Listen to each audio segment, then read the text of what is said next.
Hello guys, welcome back to my channel creative and info hub. तो मैंने सोचा क्यों ना मैं आप लोगों के साथ अपने एससीपी के असाइनमेंट्स ही शेयर कर लूँ।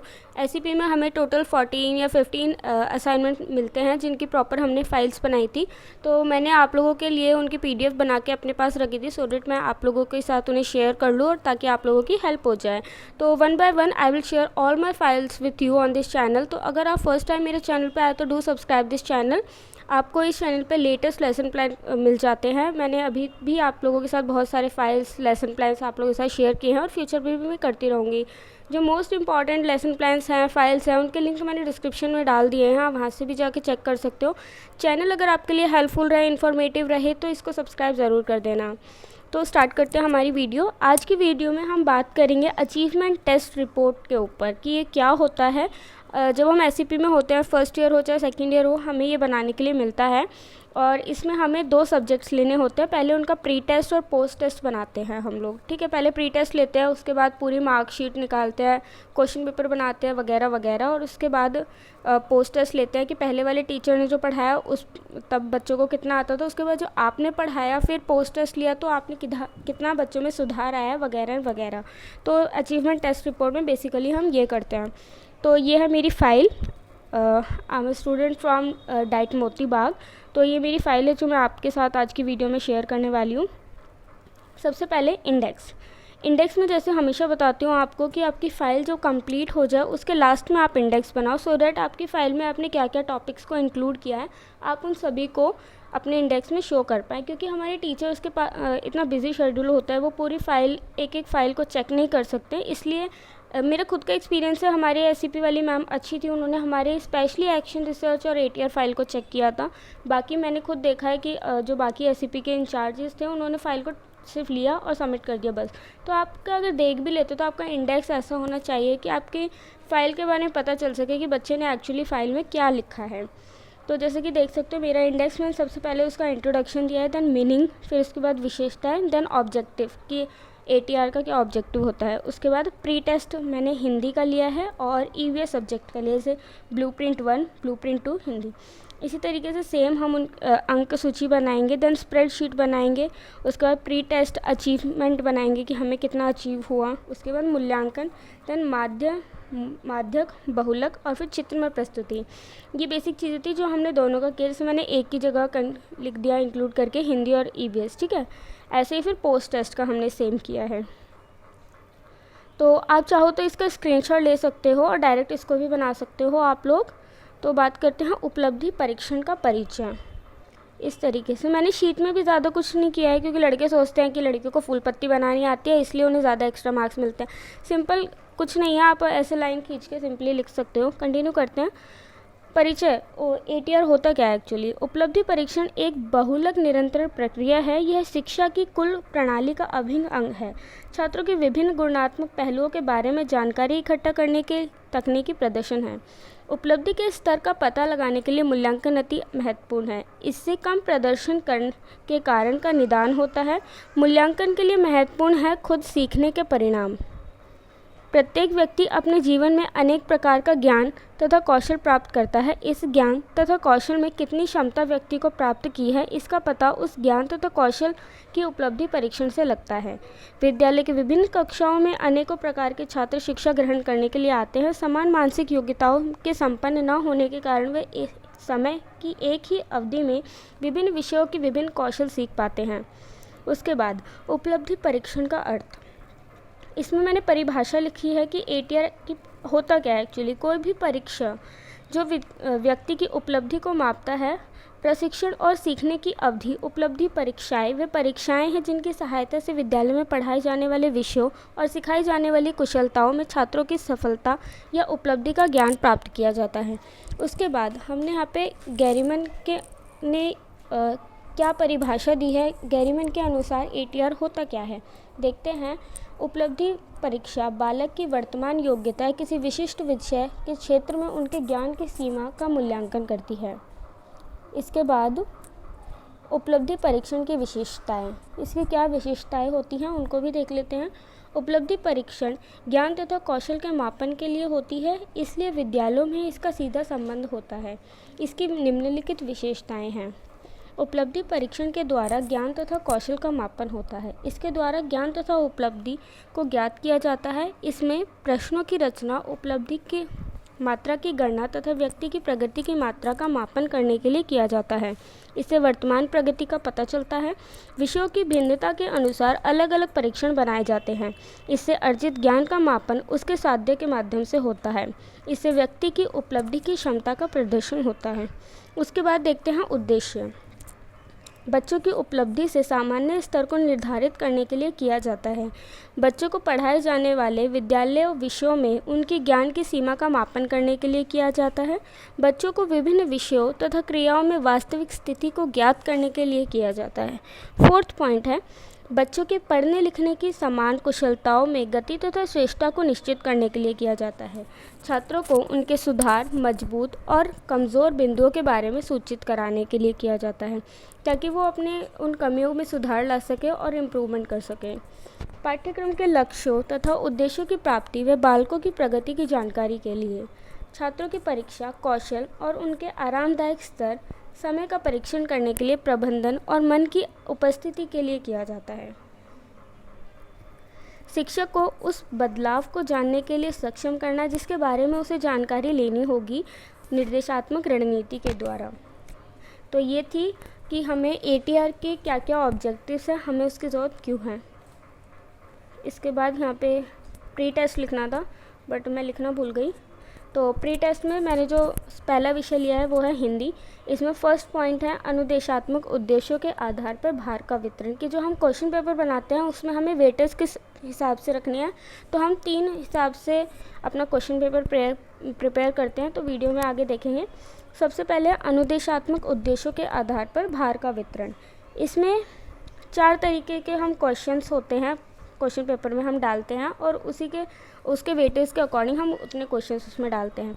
तो 4 तरह के क्वेश्चंस होते हैं, knowledge based question, understanding based question, applications based question और skill based question. Knowledge based के क्वेश्चन 30% है, देन अंडरस्टैंडिंग को 40% वेटेज दी है और एप्लीकेशंस को 20% और स्किल्स को 10% वेटेज। इस तरीके से हमारा क्वेश्चन पेपर में वेटेज होती है। उसके बाद सेकंड है हमारा प्रश्नों के प्रकार के आधार पर। आपने क्वेश्चन पेपर्स देखे होंगे तो उसमें देखा होगा कि शॉर्ट आंसर टाइप क्वेश्चन होते हैं, very short answer type questions होते हैं, लॉन्ग आंसर टाइप क्वेश्चंस होते हैं। इस तरीके के ही क्वेश्चंस आपको अपने क्वेश्चन पेपर में देखने को मिल जाते हैं। तो देखते हैं, very short answer type questions 1 marks के होते हैं और 2 क्वेश्चंस पूछे जाते हैं। तो इस तरीके से टोटल जो मार्क्स हो गए वो 2 मार्क्स हो गए। शॉर्ट आंसर टाइप क्वेश्चंस के लिए 3 मार्क्स यहाँ पे रखे गए हैं, जिसमें आपसे 6 क्वेश्चन पूछे जाते हैं। तो 3 × 6 करें तो 18 मार्क्स आपके इसके हो जाते हैं। Then long answer type questions 5 marks का 1 क्वेश्चन आएगा और टोटल 5 मार्क्स। इस तरीके से टोटल 9 क्वेश्चंस जिनके टोटल मार्क्स हो गए 25। तो हमें जो क्वेश्चन पेपर बनाना है वो 25 मार्क्स का बनाना है। उसके बाद जो थर्ड है वो है कठिनाई के स्तर के आधार पर भार का वितरण। अब ये नहीं कि आप सोचो कि हमारे टीचर्स तो हमारे लिए बहुत डिफ़िकल्ट पेपर बनाते थे, हम भी बहुत मुश्किल पेपर बनाएंगे, तो ऐसे नहीं होता। वो ऑलरेडी फिक्स होता है कि आपको क्वेश्चन पेपर में किस तरीके के क्वेश्चंस डालने हैं। तो सबसे पहले होता है वेरी इजी, देन इजी, फिर डिफ़िकल्ट और फिर टोटल।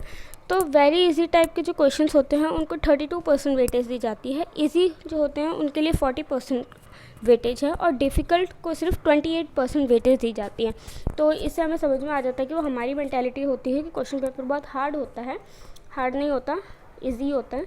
उसके बाद ये तो हमने बात कर ली कि क्वेश्चन पेपर में किसको कितना वेटेज देना है। उसके बाद देखते हैं ब्लूप्रिंट। हमने 2 सब्जेक्ट्स लिए हैं, हिंदी और EVS। तो सबसे पहले हम हिंदी का ब्लूप्रिंट बनाएंगे पेपर के लिए। तो जैसे हमने ऊपर डिस्कस किया है कि किस तरीके के कितने क्वेश्चंस होने चाहिए, कितने मार्क्स होने चाहिए, किसको कितना वेटेज देना है, तो उसी के अकॉर्डिंग हमने यहाँ पे ब्लूप्रिंट बनाया है, जिसमें सबसे पहले आप ऊपर क्लास, सब्जेक्ट और राइट साइड में टाइम और मैक्सिमम मार्क्स लिखते हैं। फिर इस तरीके से कॉलम्स बना के आप अपना ब्लूप्रिंट तैयार करते हैं। आप चाहो तो इसका स्क्रीनशॉट भी ले सकते हो।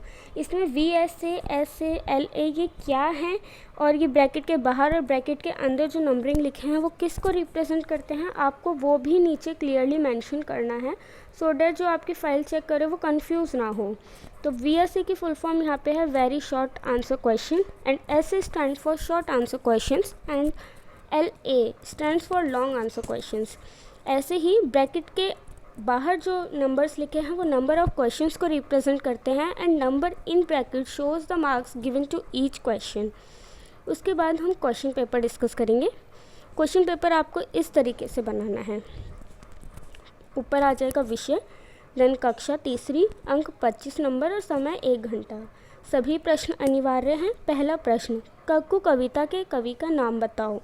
दूसरा प्रश्न, दिन का विलोम शब्द क्या होता है। जैसे हमने ऊपर डिस्कस किया कि very short answer type questions जो होंगे वेरी इजी, वो 2 क्वेश्चंस पूछे जाएंगे 1-1 नंबर के। तो आप यहाँ पे देख सकते हैं 1-1 नंबर के 2 क्वेश्चंस हैं। उसके बाद शॉर्ट आंसर टाइप क्वेश्चंस थे 3 क्वेश्चंस थे 3-3 मार्क्स के।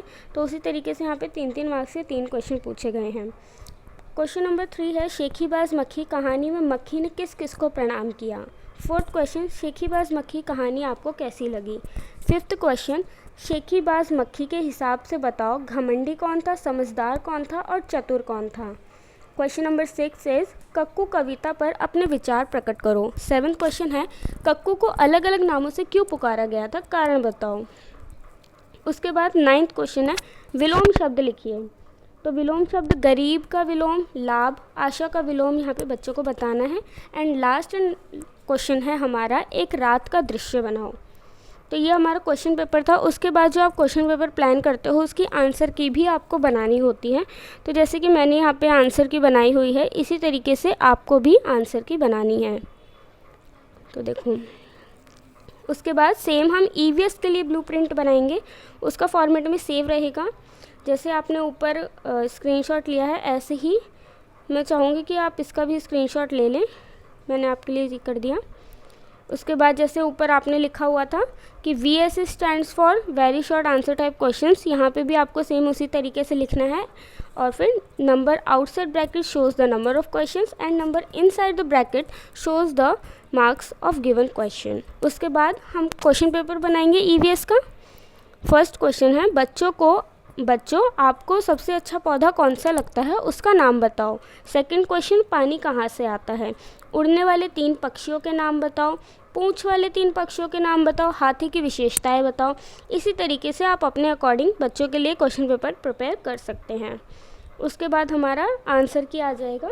जो भी आपने क्वेश्चंस बनाए हैं उसके अकॉर्डिंग आपके जो आंसर्स हैं आपको वो सिंपली इस तरीके से लिख देने हैं और आपके आंसर की तैयार। देन विद्यार्थियों की अंक सूची। तो देखो विद्यार्थियों, सपोज़ आपकी क्लास में 20 स्टूडेंट्स हैं, उन 20 स्टूडेंट्स का आपने प्री टेस्ट लिया, उनके कितने मार्क्स आए, total number of maximum marks में से उनके कितने मार्क्स आए, और आपको वो लिखना है। एक लिस्ट पूरी ऐसे तैयार करनी है। हमारा ऑनलाइन हुआ था SCP, हम लोगों को स्कूल में जाने का मौका नहीं मिला, तो ये सारा इमेजिनरी था, इसलिए हमारे लिए बहुत हार्ड था। बट जब आप SCP जाएंगे, स्कूल में जाएंगे, तो आप लोगों को ये इतना हार्ड नहीं लगेगा, क्योंकि आप बच्चों का टेस्ट लेंगे तो आपके पास सारा क्लियर डाटा होगा एग्जैक्ट। हमने सारा इमेजिनरी किया था, अपने अकॉर्डिंग सारा डेटा फिल किया है। तो आप इस तरीके से, जैसे मैंने किया हुआ है, 4 कॉलम्स बना के serial number, students name, maximum marks और ऑब्टेन्ड मार्क्स। तो हाईएस्ट से हम लोएस्ट की तरफ जाएंगे, जिसके हाईएस्ट मार्क्स है उस तरीके से हम लिख दें। या तो आप ऐसे लिख लो या फिर आप अपने अकॉर्डिंग रोल नंबर वाइज कैसे भी कर सकते हो बच्चों का। इसी तरीके से हम जो दूसरा सब्जेक्ट हमने लिया है EVS, उसका भी हम ऐसे ही अंक सूची तैयार कर लेंगे। इस तरीके की अंक सूची तैयार करने के बाद अब हमें उसको पूरा एक्सप्लेन करना है। मैं दिखाती हूँ। प्री टेस्ट अचीवर, अब आपने टेस्ट ले लिया बच्चों का, आपको उसमें बच्चों के कितने मार्क्स आए, किस किस के हाईएस्ट आए, किस के लोएस्ट आए, आपको वो इस तरीके से करना है। मैंने यहाँ पे क्या किया, मैंने हिंदी और EVS दोनों को साथ लेके चल रही हूँ। जैसे पहले हमने ब्लूप्रिंट हिंदी का बनाया, फिर उसका क्वेश्चन पेपर बनाया, देन उसकी आंसर की बनाई, देन EVS का सेम ऐसे ही किया। तो मैंने अलग अलग नहीं किया कि पहले मैंने पूरा हिंदी का निपटा लिया, फिर EVS का निपटा लिया, देन उनको कंबाइन कर लिया। तो मैंने साथ के साथ ही कर दिया। वो आपकी चॉइस है कि आप भी ऐसे ही करना चाहते हो या अलग अलग करना चाहते हो। इसमें 2 सब्जेक्ट्स का ही आपको बनाना होता है। ये नहीं कि आपने पहले हिंदी और इंग्लिश का बना दिया प्री टेस्ट, उसके बाद आप पोस्ट टेस्ट बना रहे हो किसी और ही 2 सब्जेक्ट का। नहीं, जिस 2 सब्जेक्ट्स का आप पहले प्री टेस्ट ले रहे हो, उसी 2 सब्जेक्ट्स का आपको पोस्ट टेस्ट बनाना है। इस तरीके से टोटल 4 क्वेश्चन पेपर आपको तैयार करने होते हैं। तो वापस आते हैं हम हमारे प्री टेस्ट अचीवर पे। हिंदी में हाईएस्ट मार्क्स का ऐसे एक कॉलम और लोएस्ट मार्क्स का ऐसे एक कॉलम बनाएंगे। ज़रूरी नहीं है कि आप दोनों साइड इस तरीके से 8-8 नंबर बच्चों के वो लिखें, आप अपने अकॉर्डिंग कितने भी ले सकते हैं। इसी तरीके से ईवीएस का बना लेंगे, जैसे प्री टेस्ट अचीवर, पर्यावरण अध्ययन और हाईएस्ट और लोएस्ट मार्क्स। ठीक है, इस तरीके से जिनके हाईएस्ट मार्क्स आए हैं उनको एक तरफ और जिनके लोएस्ट मार्क्स आए हैं उनको एक साइड लिख लेंगे। उसके बाद प्री टेस्ट का मूल्यांकन। अब आपने क्या उसमें देखा, नोटिस किया, आप अपना एक्सपीरियंस यहाँ पे लिखेंगे। जैसे मैंने लिखा हुआ है, छात्रों से प्री टेस्ट लिया जिसमें पुराने अध्यापक ने उन्हें जो पढ़ाया था उसका पता चलता है कि पुराने अध्यापक ने बच्चों को किस प्रकार से पढ़ाया था। मैंने बच्चों को एक ब्लूप्रिंट तैयार किया और उसके अनुसार बच्चों के लिए उनके पूर्व अध्यापक द्वारा एक प्रश्न पत्र का पूर्णांक रखा 25 और दूसरे कुछ सामान्य प्रश्न व विशिष्ट प्रश्न थे पूछे।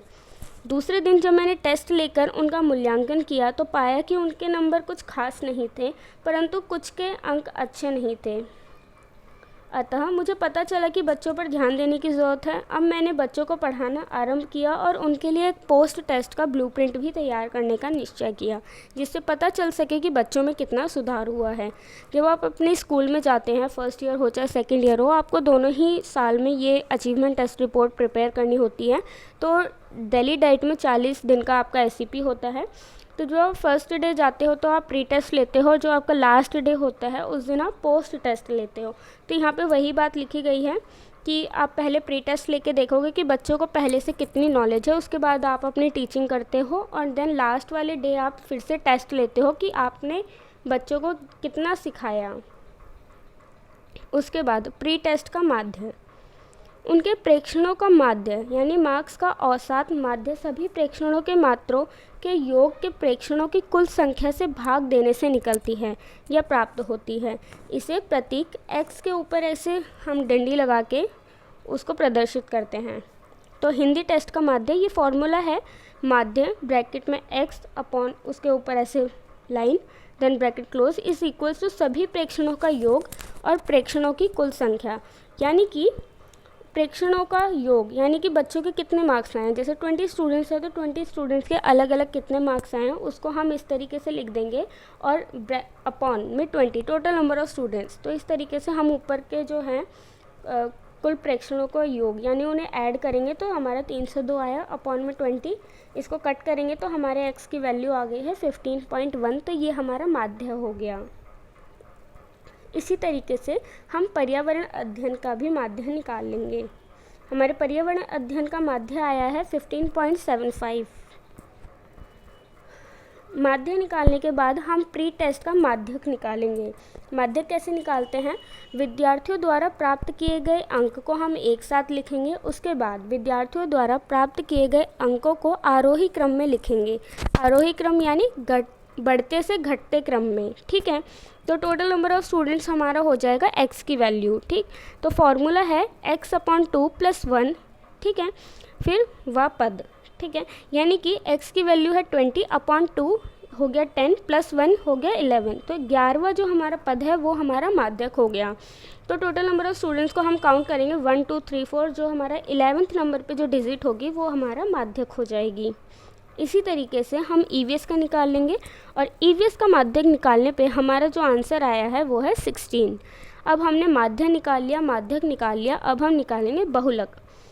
आप ये सोच रहे होंगे कि ये सिर्फ हिंदी में मैंने आप लोगों के साथ शेयर किया है। नहीं, मैंने इंग्लिश मीडियम वाले बच्चों के लिए भी ATR फाइल इंग्लिश में भी शेयर की है आप लोगों के साथ, उसका लिंक मैंने डिस्क्रिप्शन में डाल दिया है। कंटिन्यू करते हैं बहुलक। तो बहुलक निकालने के लिए हम 20 छात्रों द्वारा यानी 25 में से प्राप्त किए गए अंकों को लिखेंगे। जितने मार्क्स आए हैं जैसे हमने ऊपर भी किया था, फिर उन्हें आरोही क्रम में लिख लेंगे। उसके बाद जो संख्या ज़्यादा रिपीट हुई है, यानी कि हमने देखा यहाँ पे 18 और 16 3 बच्चों के आए हैं, तो हमारा बहुलक हो गया 18 या 16। पर्यावरण अध्ययन का बहुलक, इसमें 18 मार्क्स ज़्यादा बच्चों के आए हैं तो हमारा बहुलक हो गया 18। उसके बाद हम चित्र में प्रस्तुति करते हैं। आपका जो भी रिज़ल्ट रहा है हम उसे बार ग्राफ या पाई चार्ट के थ्रू उसको रिप्रेजेंट करेंगे। आप अपने अकॉर्डिंग इसको कैसे भी कर सकते हो। मैंने बार ग्राफ के थ्रू इस तरीके से किया है। इसमें नीचे की साइड आ जाता है छात्रों के अंक और यहाँ पे आ जाएगा छात्रों की संख्या। ओके, इसी तरीके से ईवीएस का भी मैंने बार ग्राफ बनाया है। अब हम बात करेंगे पोस्ट टेस्ट की। पोस्ट टेस्ट, तो पोस्ट टेस्ट के लिए भी हम इस तरीके से ब्लूप्रिंट तैयार करेंगे जैसे हमने प्री टेस्ट में किया था, सेम वैसे ही इसमें फॉर्मेट रहेगा। आप देख सकते हो, शॉर्ट आंसर टाइप 1 मार्क से क्वेश्चन, ठीक है, टोटल 3 क्वेश्चन होंगे। अगेन वही, number outside the bracket shows the number of question and number inside the bracket shows the marks of each question. Hindi का हमने क्वेश्चन पेपर बनाया, वही 3rd क्लास के लिए हम बना रहे हैं। 25 मार्क्स है मैक्सिमम और टाइम ड्यूरेशन है 1 घंटा। तो फर्स्ट क्वेश्चन है, मन करता है कविता के कवि का नाम बताओ। छोटा शब्द का विलोम बनाओ। आपने एक चीज़ देखा होगा कि हमने पहले वाला जो प्री टेस्ट बनाया था हिंदी का, उसमें हमने कक्कू कविता के कवि का नाम पूछा था और सेकंड क्वेश्चन भी हमारा विलोम शब्द था। तो आप इसी तरीके से दोनों मैच करके कुछ भी सेम सा बना सकते हैं। देन रिक्त स्थान पूरा करो। 4th क्वेश्चन है, आप किसी भी खतरनाक जानवर से अपने पालतू पशु की रक्षा कैसे करोगे, अपने विचार लिखो। तो वो वाले क्वेश्चन पेपर में भी हमने 4th क्वेश्चन थोड़ा ऐसे ही थिंकिंग एबिलिटी टेस्ट करने के लिए रखा था। 5th क्वेश्चन है, शेर ने किसान से क्या लाने को कहा और क्यों। 6th क्वेश्चन, मन करता है कविता आपको कैसी लगती है, अपने शब्दों में लिखो।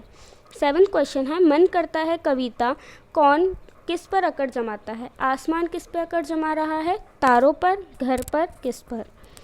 8th क्वेश्चन है, विलोम शब्द का मिलान करो। उसके बाद हम आंसर की बनाएंगे इस तरीके से सेम। देन अगेन हम ईवीएस का भी इसी तरीके से ब्लूप्रिंट तैयार कर लेंगे, सेम वही फॉर्मेट है। देन अगेन हम क्वेश्चन पेपर तैयार करेंगे ईवीएस के लिए भी, जिसमें फर्स्ट क्वेश्चन मैंने लिया है, छोटू ने पाइप का किस तरह प्रयोग किया। सेकंड क्वेश्चन, आपको कौन सा खाना अच्छा लगता है, उसका नाम लिखो। आपके परिवार में कौन कौन है, उनका नाम और उनका आपसे क्या रिलेशन है वो बताओ। 4th क्वेश्चन है, आपके परिवार के 2 लोगों का आपस का संबंध लिखो, जैसे पति पत्नी, दादा दादी, ठीक है। फिर एक परिवार का महत्व बताओ। 6th क्वेश्चन, तुम्हारे दोस्त के घर में कौन कौन रहता होगा, विचार करके लिखो। 7th क्वेश्चन है, घर के कोई 3 अलग अलग हिस्सों या कमरों के नाम बताओ, जैसे लिविंग रूम, डाइनिंग रूम, ठीक है। ऐसे ही यहाँ पे हम आंसर की लिखेंगे। बैठक, पढ़ने का कमरा, भोजन कक्ष, चाचा चाची, दादा दादी। तो इस तरीके से हम करेंगे। तो अगेन हम दोबारा से उनकी मार्कशीट निकालेंगे, विद्यार्थियों की अंक सूची, पोस्ट टेस्ट के बच्चों के कितने मार्क्स आए। अगेन इस तरीके से 4 कॉलम्स बना के, name of student, maximum marks और ऑब्टेन्ड मार्क्स। इस तरीके से हम दोनों ही सब्जेक्ट के, हिंदी और ईवीएस दोनों सब्जेक्ट्स के बनाएंगे। ये मेरा ईवीएस का है। उसके बाद पोस्ट टेस्ट अचीवर कि हिंदी में कितने बच्चों के मार्क्स आए और ईवीएस में कितने बच्चों के हाईएस्ट आए, कितनों के लोवेस्ट आए। अगेन मैं कहूँगी ये कोई कंपलसरी नहीं है कि आप इक्वल रखो, 5 इधर 5 उधर, आप अपने अकॉर्डिंग रखो। हमारा सारा इमेजिनरी था, हमने अपने अकॉर्डिंग किया। इस तरीके से ईवीएस के हाईएस्ट किस किस बच्चे के आए हैं वो एक तरफ और लोएस्ट किस किस के आए हैं वो एक तरफ। उसके बाद अगेन हम माध्य निकालेंगे, फॉर्मूला वही रहेगा और उसी तरीके से हमने अब माध्य निकाला तो हमारा आया 17.25 हिंदी का। पहले हमने जो प्री टेस्ट लिया था उसमें हमारा हिंदी का माध्य था 15.17 करके या 71 करके कुछ था, ठीक है। इस तरीके से हम ईवीएस का भी माध्य निकाल लेंगे, वही फॉर्मूला वही रहेगा, सभी प्रेक्षणों का योग अपॉन प्रेक्षणों की कुल संख्या। ऊपर इस तरीके से लिखने के बाद उनको ऐड करेंगे। आंसर आया 351/20, कट आउट करेंगे तो हमारा आंसर आ जाएगा 17.55। देन माध्य निकालने के बाद माध्यक निकालेंगे उसी फॉर्मूले से दोनों ही विषय के। उसके बाद चित्र में प्रस्तुति, अगेन मैंने यहाँ पे बार ग्राफ बनाया है। तो बार ग्राफ के से आपको आइडिया हो ही गया होगा कि पहले 10 to 15 मार्क्स के ज़्यादा बच्चे थे, बट अब बहुत सुधार देखने को मिला है। इसी तरीके से ईवीएस का भी हम बार ग्राफ बना लेंगे। उसके बाद मूल्यांकन करेंगे हम।